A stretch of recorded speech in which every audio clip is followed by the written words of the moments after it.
कुरान से आ गया। किधर आ गया? दोदा केड़ी चीज लेनी है? एक पापड़ है। हाँ चल जा ले, चल जा ले।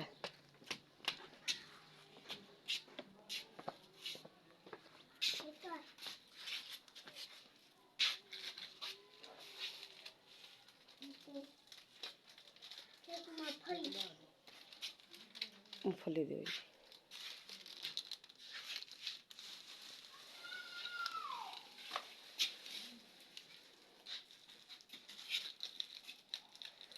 और क्या चीज? और टॉफी दे दे।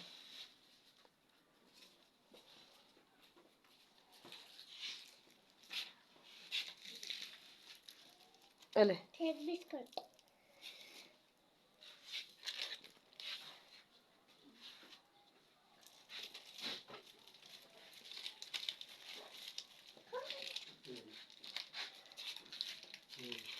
चल बस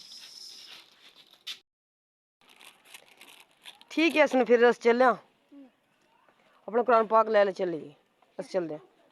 चाची को ले ले। वो तो दुआ के बैठो के कर सो। केड़ी चीज?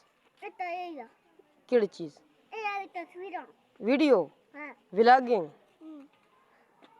चल पढ़ने गया है? आज स्कूल कौन आ गया?